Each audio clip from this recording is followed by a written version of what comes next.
Good morning and welcome to Get Enlightened with me, Lauren Scott. I'm so excited to have Chris Hayes. He has been a friend of mine for, it's been 15 years now, right, Chris? 15 years? Almost a score of years. It's crazy. He's with Bluffdale Winery in Bluffdale, and welcome to the show, Chris. Thank you. Thanks for having me. Well, I guess we should start out. Go ahead and shout out your socials. Let's introduce you, shout out your socials, and how we came about to be friends. Sure. Okay. Well, you can catch me on Instagram at Bluffdale Vineyards, simple, and then on Facebook you can catch me under my name, Chris Hayes, or the winery, at the Bluffdale Vineyards too. So pretty easy. And if you Uh, follow him, he's hysterical. So if you follow me, you've seen some of the stuff that he's shared, but he is one of my most favorite people to follow. I used to love it when I was on Facebook with you, but now I'm not really on Facebook, so I live vicariously through Sean's. but well, that's okay too. Sean's an exciting guy. well, I meant by seeing your post through Oh, my Sean's. post. Gotcha. Because I've you're calmed down. I've calmed down since I've been a dad, but it used to, when I had nothing to lose, I just said things that I would probably make me lose a lot. that was the best part about it, though. It's hysterical. All right, let's deep dive into it. So, how we got together. So, I actually met your parents first. I Yep. helped. Sean was the very first main sponsor for Granberry's ever first wine walk. The wine walk, yeah, sure. Yes, A long time ago, and it was just my folks at the time. I think I was, doing my career somewhere else in Dallas, you and were. I didn't come aboard until maybe 9 years ago. I think maybe 10. And I kind of met you through there. Your friend Jure, your husband, Well, and your we son. had Your son we used to come by a lot. yeah, I used to bring my kid to the winery. Don't judge, don't judge. But we lived down the street. We had a 100-acre ranch in Toller, and so it was right near the Bluffdale Vineyards, and then Jure lived on the other side. So we would bring the kids, and it's a beautiful. It's one of my favorite vineyards actually in Texas ever that I've been Thank to. you, thank you. The Yeah, yeah. view We had and been the wine is 100%. But I had worked together with your parents on the Granberry's very first wine walk, and then I we did some charity work together too. yes, then I was on the Children's Advocacy Board, and that was right when about the time that you stepped into like the marketing role with your Yep, parents, yep, yep. and we did our retreat out there. And then you have always, well, your parents too have always, any event that's in the community that I've reached out for your help, I want to say thank you 100% because y'all always give back to the community and you're always willing to help. So this is one of the reasons why I wanted to bring you on, because it's just one, Texas wine is 100% in your family's blood. The story is incredible when we get Yep. into it, but also because you have been such a huge um, presence in the community through just events that I'm doing, but also just y'all helping out. So I'm glad you're Yeah, here. Bluffdale's a big, big community. So if you have a business there, especially something that has alcohol related, I think you accrue a lot of friends that way, uh, and a lot of people really support you. Whether they want to or not, and you feel like you have to give back. And there's nothing wrong with that. Out there, it's so small, family, you become family with the friends that you make in the community. All right, so let's talk about let's talk about your parents' story on the winery, because this is one of my favorite stories. They had told me how they came about and how they used to go up and down 377 looking for land. Oh So, my gosh. So okay, we used to live. We're from Flower Mound, and my dad was retiring. And everywhere we ever moved, we moved around a lot in my childhood. He always had a farm. He's from Tennessee, so when we were in D.C., he had a farm in Virginia. Blah blah blah. So he was ready to retire, and he wanted to buy some land. And he was looking down in hill country, and it was blowing up price wise. So there's for the amount of land he wanted, it just wasn't realistic. We looked down in Comanche. mhm. I think they were finally defeated, and they were eating at the Coffee Cup family restaurant in Hyco, and they saw they have a little business pegboard at the entranceway there, and they saw this property in Bluffdale for sale, about 20 acres. They thought they'd check it out. It was a Sunday. They were heading back from Hill Country, and again, not finding anything. They called the realtor, and the realtor's like, "It's Sunday. I don't show property. Sorry." And they were like, "Are you kidding me?" So like they're about to give up. And the guy's like, "Well, tell you what. There's no gate there. There's just like this arm bar. You can step over it and walk around the property. If it's something you want me to show you later in the week, I'll be happy to meet you later." My parents did that. They loved it. They loved the elevation and the view. It wasn't really cleared out, but they saw the potential, and they called the guy that they bought the thing like within weeks. And they camped there, even though they were still living in Flower Mound, and they got a bunch of goats, to clear the land, and it was Wow. kind of cool. The goats were being eaten by the, and so we had to get donkeys. And then we found out that two donkeys don't protect the goats because they'll just watch the goats die. You got to separate the donkeys, so it's just one donkey. The one donkey, befriends the goats and tramples the coyotes.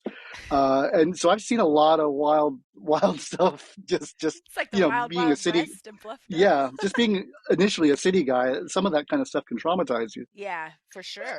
It grew from there. They had the vineyard. They did everything by hand. At one point, they were corking the bottles one by one, and they were bringing in before the fruit matured properly, which is at least 3 years. They had to buy wine and bring it in, and to keep it like the motif southwestern, they were bringing in wines from Arizona and New Mexico, Hmm. and then they set up the wine bar where you can, as like a Texas wine bar, where you can buy wines from different wineries there because ours weren't made yet. And Hmm. then slowly but surely, as we made different wines, we would replace the wine on the shelf that we were selling with our own until it became all our wine and eventually all Texas wine. So Wow. And so it takes 3 years from from planting from to like yeah, picking. if you have a three. So yeah, well, it'll produce a little bit of fruit the first year, but it won't be very good. It'll be very bitter and astringent fruit. It'll be about 3 years for it to be soft enough to make a product with. Hmm. But even then, that'll be the worst wine you ever produce. Each year after that, it gets better and better as the vines mature. But you don't want to do it before 3 years ever. So let's touch on this because I don't know about the whole world, but that whole area, has it been 2 years? Has it been 2 years now, Chris? For the fire, For the fires? it was last end of March, early April. So So it's all a year and a half, I so think. how long were y'all in distribution for from that 3 year mark to the fires? Well, let's see. We opened as the winery in '04, so this next year will be our 20th anniversary. 19, so about 16 years, maybe. S- Maybe the vines are pretty old. And how much of that with the fires that came through, how much of that affected the winery? Because y'all got Pretty, hit pretty hard. yeah, pretty much. The fire, as we all know, is called the Big L fire. It burned, I don't know, like 10,000 acres or Hmm. more. I don't know, and I don't even know if it was 10,000 or 90,000. I have a very low, uh, I frame rate on how much it burned. But it went from 377. They figured it was started by a cigarette, and it was very windy that day, about 30-mile-an-hour winds sustained, yeah. and it blew through the winery. It burned all the vines and about 85% of our property, and it went Wow. all the way up, burned the steps to the winery, all the way up the hillside, burned part of the front deck, and that's where the firemen kind of won the battle right there. So it went all the way up to the winery, but the building was saved, and it's also where my parents live. So I mean, my when my Yeah. mom evacuated, she went from thinking she would only have her underwear as her only possessions and her car to actually having it all. With the house being spared and all her clothes and jewelry and Wow. computers and things that we need. Yeah. So did with as much of the winery that was burnt, Are y'all having to rebuild for the next 3 years? Like, are you having to replant and do that whole situation Oh, all over again, or do you? absolutely. It's such backbreaking work planting the vines that I've actually held off. We're just letting the land lie fallow for about a Mhm. year or two because you don't know with all the ash and stuff like that what that does to the dirt, you know. So you want to just kind of let it blow off for a little bit. So I'm probably going to start looking at replanting next year. About the 2 year, maybe three, maybe even a year after that 3 year mark, and then you know you still have to wait 3 years. But fortunately, we have contracts, you know, up in the Panhandle, Yeah. so we didn't run out of resources, so we Well, can that's still good. produce wines. Yeah, exactly. So That is so the good one thing because I it don't think affected our anybody. estate Cabernet the most. Oh, that's one of my favorite ones Yeah. too. Mm. I'm sorry, but I'm sorry that it affected y'all so bad, but we haven't really talked about the business side of it. And I think it's important for people to understand that when situations like that happen, just how much it takes from a business. Because, Texas wineries, there's not a lot of information. It's a very closed group. Or not closed group, but small group of people Mm-hmm. that are involved. And I found that by doing the different wine walks and setting them up, just how little the community actually is and how they kind of Right, right. help each other. I so I wanted to bring up, go support, buy wine. Yeah, yeah. Go support It's Bluffdale and buy their wine and help them continue to grow, because I mean that is a business that your parents threw everything, and you have thrown everything into. And it's literally my parents' retirement. You know what I mean? They yeah. while Clinton was, you know, that whole bubble, tech bubble, they did a lot of day trading. They lost a little bit of their savings doing that. They took what was left, and that's what they used to invest in the winery. Wow. And so that's literally, but it's paid off. You know, it's they've been doing it for 20 years. You know, and who could, you know, I can't think of any other thing you could do where it can affect your life that well for 20 years. You know, Absolutely. but yeah, the fire slowed things down. A lot of it mainly is a lot of people thought it burned the winery and that the winery was closed. When Oh. I was still running wholesale because we still had our stock in the warehouse, Mhm. and we cut our hours where we were open almost every day. I started uh, only doing weekends, so like Friday, Saturday, Sunday, and we kept that way because we had to release a lot of our staff, so we'd be spread too thin if we were open too much. So Yeah. we just keep it to Friday, Saturday, Sunday, and it's cut into our money a little bit, I would say, but also it's made things a little bit easier to maintain. So especially now with me having two kids, I Mhm. have a lot less time to spend there. So it's actually worked out fairly well for me. How let's touch on that for a moment. He is a new, well, you're not really a new father because you have your she's a toddler though, right? She's three. She's She's three 3. as of So, October 1st. Yeah. ooh, and then you just had a new one and he's only a few months old, Yeah, right? he was born August the 4th. So yeah, couple months old, 3 months, almost 3 months old now. So you're Uh, learning that work-life balance, huh? How's that going for you? it's not. I'm not good at it. I'm very terrible at the work-life balance. You know, I will say, and I never thought I would say this. Going from one to two kids might be 5 to 10 times harder than I Mm, thought it would be than going from zero to one kid.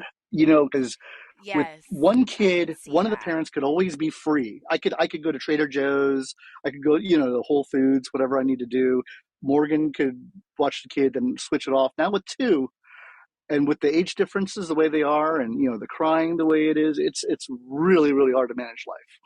But you're working it out, Chris. What would you say to the men out here listening that are brand new dads or dads of two under the age of 5? Yeah. What kind of advice would you give them? Well, you know, your parents did it, so maybe you can too. No, I don't really. You know, the it's one of those things, honestly, where I sit there and be like, man, this sucks. But then at the same time, I'm like, I couldn't imagine my life any other way. You know, so Oh it's yeah. my wife being with my wife and having my kids. It's everything I ever wanted, you know, out of my life. You know, Mhm. so how can I really complain? My only job, you know, to me is to make it work and to make it go forward, try to be a good dad, and try to censor my mouth as much as I can around my daughter, which has been hard because she's a repeater, a I big time repeater. that's fun. But she she's so but cute. She's so cute. she's adorable. She is absolutely the best. The genetically the best thing I could produce. I couldn't produce it. That's my maximum. I don't think I could give any better to the world. So, Aw, that's but so we love her. sweet. Yeah. Such a cute family. Okay, let's keep on talking wine. What would you tell Okay. someone wanting to start in the wine industry? Oh, well, you'd have to first decide if you want to just do like a winery, if you want to have a vineyard. If you want to have a vineyard, you know, say a prayer, God bless you. It's a lot of work. It is It's a probably some of the hardest work I've ever done in my whole life. It is the hardest work I've ever done in my whole life, especially in Texas, where your harvests are in August, which is the hottest time of the ugh, year, I feel like on the planet, right? and you have to try to get volunteers, to come help you because there's just no way you have 50 people on staff, and there's no way you can get 50 part timers. It's just so hard. So around that Hmm. time, you really rely on the community, and they come and help. And even with them, they have a threshold of what they can tolerate before they feel like passing out. Oh yeah, I So think it's I just come it's almost every hard. year, and I'm only there on your picking day for maybe 2 hours because I'm done after that. It's it. It's very hard, and that's just one part of it. After that's done, everyone that helps pick, um, they go and they have a little party, a wine party, and eat lasagna. And I've got to crush the grapes and all that in the back. Then afterwards, clean all the equipment. It's a long day, and that's just that week. Throughout the year, you're trying to make sure that it's not too dry, that the vines have enough water, that there's not enough too much pressure from pests, and insects and fungus when it rains.